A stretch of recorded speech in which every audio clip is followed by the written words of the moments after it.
سوال یہ ہے کہ کیا اسلامی رویہ جینیاتی بگاڑ کو واپس کر سکتا؟ اگر دیکھا جائے تو شروع بات اسی سے ہوئی کہ ایک پورا عرب ایک معاشرہ جینیاتی بگاڑ میں تھا. ان کی جینیٹکس میں دو کوالٹیز کے علاوہ کچھ ہمیں خوبی نظر نہیں آتی. ایک تو جاں سپردگی میں بے مثال تھے اور دوسرے مہمان نواز تھے. ان دو کوالٹیز کے علاوہ عربوں میں کوئی کوالٹیز نظر نہیں آتے تھے. جب محمد رسول اللہ صلی اللہ علیہ وسلم ان کے ہاں مبعوث ہوئے اور پھر زندگی نظام و رسول کو بڑھی، زندگی خدا کو بڑھی، بے شمار دیوتاؤں کے حصار سے نکلتے ہوئے یہ سوسائٹی جو تھی جہلا کے صرف دو وقتوں میں دو زمانوں میں کوئی کمیونٹی جاہل کہلائی ہے. ایک 1500 میں یورپین تمام سسٹم جو ہے یورپین سوسائٹی کو اس کو ایج آف اگنورنس کہتے ہیں اور عرصہ جہالت کہتے ہیں.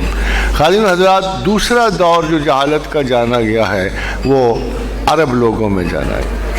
عرب کا دور جاہلیت مشہور ہے، یہ اس سے بہت پہلے کا ہے.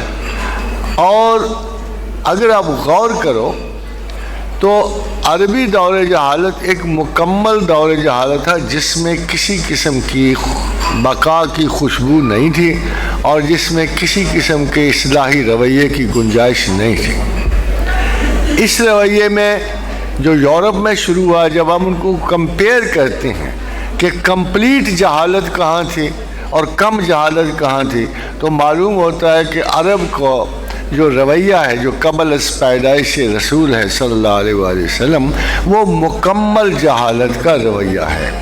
کیوں؟ کہ یورپ کے جہالتی رویے میں کرسچینٹی شامل تھی. اس وقت کرسچن ریلیجن آ چکا تھا اور کرسچینٹی ان میں شامل تھی. اور جو عربوں کا رویہ تھا بیٹیوں کو زندہ گاڑ دینا اور اس قسم کے زندگی میں کوئی رحم سے بالکل وہ منقطع لوگ تھے، اس قسم کا کوئی رویہ سختی سے یورپین میں پایا نہیں جاتا تھا. تو اگر ان کی کمپیریٹیولی دیکھے جائے تو یورپین جہالت کا زمانے سے عرب کے اس دور کا جاہلانہ زمانہ بہت سخت تھا. اتنا سخت کہ اس میں کوئی کرن نہیں پھوٹ سکتی تھی. جب آفتاب عالم نے محمد رسول اللہ اور ان کی ذات گرامی نے اس معاشرے میں طلوع فرمایا.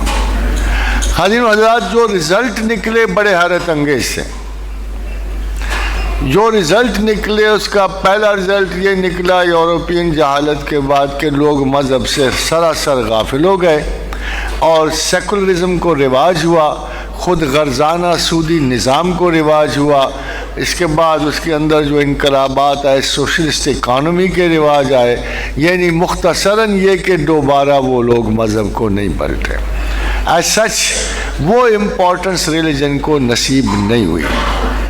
مگر ان بدتمیز ترین لوگوں نے جو دور رسالت میں تھا، جب ان کی کایا پلٹی، جب ان کے تمرد اور سرکشی نے اسلام کے مسکینی کو حلیمی کو رواج دیا، تو یہ کائنات کے سب سے معزز لوگ ہو گئے.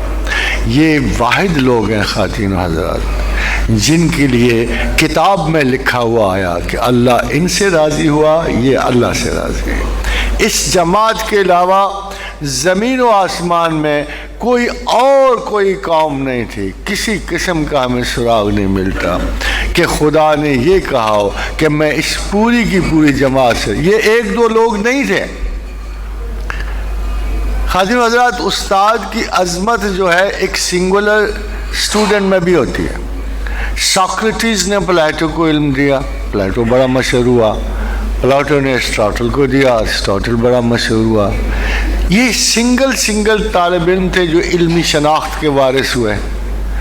مگر یہ دور وہ ہوا کہ پوری کی پوری قوم نہ صرف علمی وجاہتوں سے آشنا ہوئی بلکہ دنیاوی اقتدار بھی ان کے پلے آیا، اور وہ زمین و آسمان میں اتنی مقتدر قوم کی حیثیت پا گئے کہ ایسی کوئی مثال کسی پیغام بر کی وجہ سے ہمیں زمین و آسمان میں نظر نہیں آ گئی۔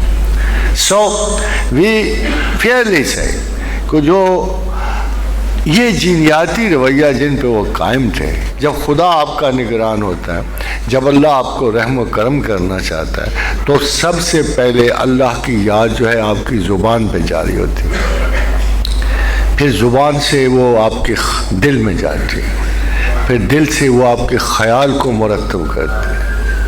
جب یہ تینوں چیزیں ایک جگہ ہو جائیں تو پھر تسبیح آپ کے جین تک پہنچ جاتی ہے، اور بہت بڑے بڑے بگاڑ جو ہیں، بہت بڑے بڑے، اور یہ میں فرضی طور پہ نہیں کہہ رہا بلکہ بڑے بڑے احباب یہاں گواہ ہوں گے کہ ان بچوں کو ان ماں باپ کو جن کے ڈاکٹرز نے کہا تھا کہ ان کی فردر اولادیں بھی بگڑ کے پیدا ہوں گی، الحمدللہ ان کے ہاں صحت مند اور خوبصورت بچے پروان چڑھ رہے ہیں، مگر اس کا صرف ایک وجہ تھی کہ ان والدین نے خدا کو رجوع کیا اور اللہ سے اپنی ترتیب اور اصلاح مانگی، اور خدا نے نہ صرف ان کی ظاہری زندگیوں کو بہتر بنا دیا بلکہ ان کے باطنی آثار بھی نمایاں ہوئے، اور یہ صرف اللہ ہی کر سکتا ہے کیونکہ وہ میکر ہے۔